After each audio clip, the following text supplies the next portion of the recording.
कुछ दिन कबल पाकिस्तान क्रिकेट टीम के कोच मिकी ऑर्थर ने बयान जारी किया था कि अब पाकिस्तान को सेमीफाइनल में पहुंचने के लिए वह भी मदद की ज़रूरत है।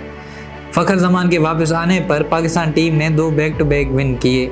मिकी ऑर्थर का मज़ीद कहना था कि किसी को मालूम नहीं हम इस कंपटीशन को कैसे जारी रखे हुए हैं। कोच का कहना था कि मेरी नज़र में हम सिर्फ बांग्लादेश के साथ ही अच्छा खेले हैं। साथ साथ पीसीबी चेयरमैन के मुताबिक हम सब मुतहद हैं और टीम पूरी यूनाइटेड है।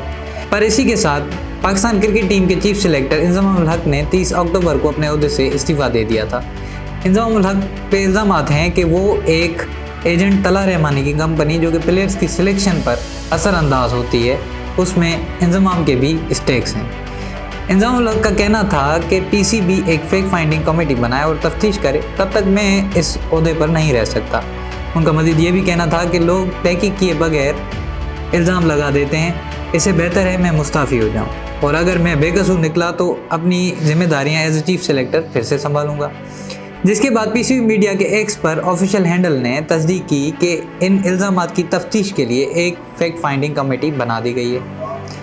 इन सब डेवलपमेंट्स के बाद इंजमाम ने कहा कि ज़का अशरफ की रहनुमाई में चलने वाला बोर्ड मेरी ईमेल तक का रिप्लाई नहीं कर रहा। अवाम की तरफ से ज़का अशरफ पर की गई शदीद तनकीद के बाद इंजमाम का इस्तीफ़ा मंजूर कर लिया गया था। पर यहाँ पर क्रिकेट टीम के कोच मिकी ऑर्थर ने भी खामोशी तोड़ दी थी और कहा कि मैनेजमेंट, प्लेयर्स, बाबर आजम हो या सिलेक्टर इंजमाम, उनके खिलाफ मीडिया ट्रायल नहीं होना चाहिए। वैसे ऐसी कंपनियों का क्या किरदार है जिस पे ये झगड़ा हुआ है? ये कंपनी दरअसल बोर्ड और प्लेयर्स के दरमियान जो कॉन्ट्रैक्ट साइन होते हैं उसमें एज ए नेगोशिएटर का किरदार अदा करती हैं। जो भी एडवर्टाइजमेंट्स या फिर प्लेयर्स को किसी कंपनी का एज ए ब्रांड एम्बेसडर बनाना हो तो ये काम भी इसी कंपनी के पल्ले होता है। अलमिया ये है कि दुनिया में हर जगह प्लेयर्स को मैनेज करने के लिए साया कॉर्प जैसी ऑर्गेनाइजेशंस होती हैं, लेकिन यहाँ पीसीबी को प्रॉब्लम ये है कि एक कंपनी ही है जो पाकिस्तान के 3 बड़े प्लेयर्स को मैनेज कर रही है, जैसे कि बाबर आजम, रिजवान और शाहीन।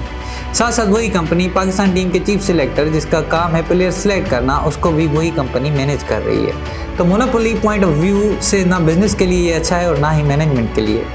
ऊपर से रिपोर्ट्स ये भी हैं कि ये साया कॉर्प प्लेयर को भड़का रही है कि आप पीसीबी से पैसे ज़्यादा लो।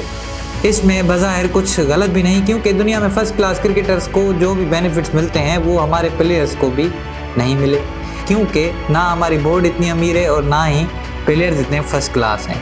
खैर, इस पूरी बात का मकसद ये है कि मैनेजमेंट यानी ज़का अशरफ साहब को परेशानी ये है, अगर प्लेयर्स को अवेयरनेस आ गई तो बोर्ड की करप्ट प्रैक्टिसेस और इनकॉम्पिटेंस सबके सामने आ जाएगी। सिलेक्शन कमेटी यानी इंजी भाई को ये मसला है कि अगर ये बात खुली तो उनके या उनके बाद आने वालों की नेपोटिज्म पे की गई सिलेक्शन बंद हो जाएगी। और फाइनली साया ग्रुप जैसी प्राइवेट एजेंसी को मसला ये है कि अगर ये बात खुली तो हमारी मोनोपोली टूट जाएगी। इसलिए सब के सब सिस्टम बचाने के चक्कर में क्रिकेट की किसको परवाह है।